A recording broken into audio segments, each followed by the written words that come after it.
And thank God we made a lot of threes in the first half. That was an embarrassing performance. We've yet to guard a ball screen. We've yet to rotate and help the guy that's running behind the ball, because our guards, all they do is run behind the ball. They don't guard the ball. And then offensively, you saw the difference.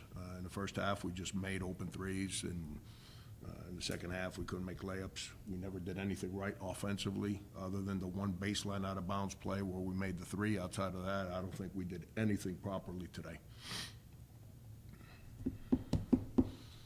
Coach, Luka with his first career threes, career high for him today. How much does that attest to him growing from last year to this year? He's wide open. I mean, you put my 275-pound, 59-year-old bad knees wide open in the corner, I'm going to make a three. I mean, but when you got to go make a play where you got to get a contested rebound, the next time he does that will be the first. So, you know, happy for him that he made a couple threes. He works at it, but you know, he just fell in line with everybody else that just didn't do anything competitive today. In the second half specifically, off-ball movement on offense. It was awful, embarrassing. It was the whole game, the whole game. I don't mean to interrupt you. There was not a difference between first half and second half. It was selfish basketball, guys holding the ball, nobody moving. The difference is we made threes in the first half. Go ahead and finish your question. I just want to make sure I make that clear. I guess we'll go over the specifics as you're running your sets. We never ran a set. Nothing we called was executed. The difference is, in the first half, we made threes. That's it. There's no other answer everyone thinks that playing offense is making threes and it's dipsy-do, let's go high-five and chest bump each other. You got to play the game the way you practice. There has to be a plan in place, and then players have to go out and execute the plan, and within that plan, then you got to score, and you got to defend. We were 0 for the day across the board. The only thing we did was we made threes in the first half. That's fool's gold. That's what happens when you don't do things the right way. You fall in love with the shortcuts and the BS, and then, you know, people think that, wow, they played great. No, it didn't. We were awful. It was an embarrassing performance. I know obviously as a coach there's not much you can do when guys are missing free throws at the line, but how hard is it to try and game plan around that when every time you get to the line? I got no idea. Last two games we shot 80-something% from the line. I can't. And the guys missing free throws are grown men. They're not 18-year-olds. They're grown men. They're 24 years old. Grown men. That just goes hand in hand with our inability to play the game the right way. When people are not mentally engaged in the responsibility that they signed up for, that's what happens. The intricacies of our defense or our offense can get masked because we make threes. Oh, wow, holy cow, wow, they can shoot. Yeah, I've told you guys before the season, we're a good shooting team. Where was an embarrassing performance today, our inability to do anything right. And when you're mentally not engaged in the game, that's what shows up. The simple things, the free throw, the layup, the defensive rotation, making sure that the coverage that you call is the one that you line up in, not some made-up stuff. That's what happens when mentally you're not engaged in games. You miss free throws. 11-0 run by CCSU to open the second half. Don't let them get momentum. They just scored in the second half, and we didn't. We had 3 straight uncontested layups. We missed 3 consecutive uncontested layups to start the half.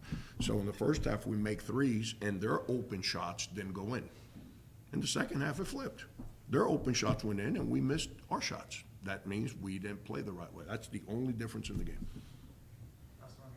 Coach, obviously you're saying you guys didn't play the right way, but is there any satisfaction that you don't play the right way, but you still win by 7? No, I got no interest in. I'm not an outcome person. I'm about, let's do things better today than we did them yesterday. Outcomes to me are, that's an instant reward that sometimes tricks you into phoniness. What we all sign up to do is really hard.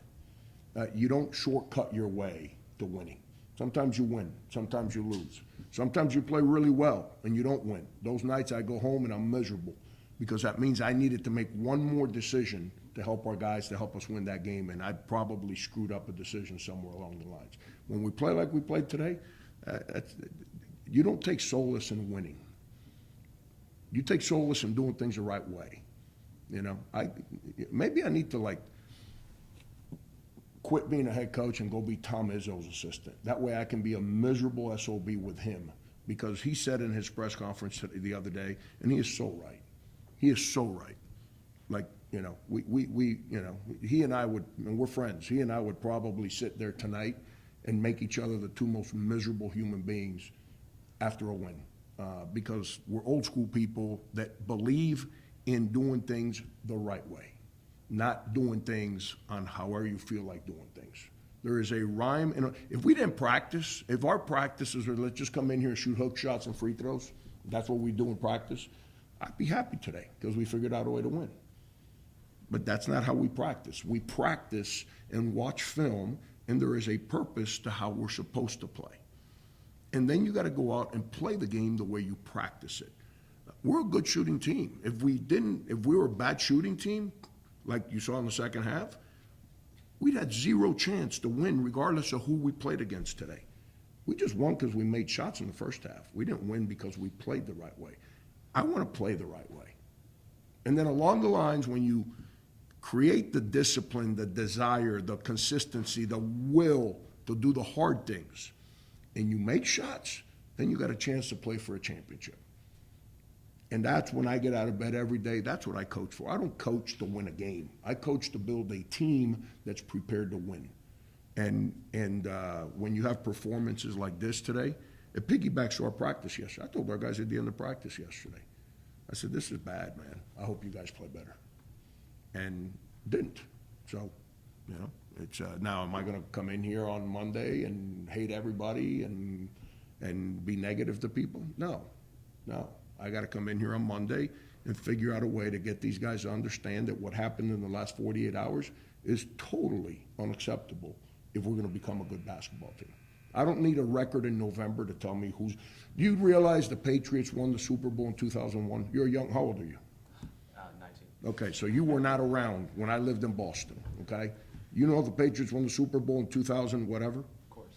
In 2001, I'm pretty sure was a year. Do you know what their record was after 10 games? 9-7. 5-5. Wow, 9-7. I thought you said after 16. They were 5-5 after 10 games. So your record in November and December, yeah, do you rather win than lose? Of course. It's easier to teach when you win than when you lose. Okay? Your record in October and November and December, what's that get? Social media celebrations? I'm not into social media celebrations. I'm into the teams you got to beat, the teams that we're going to have to beat.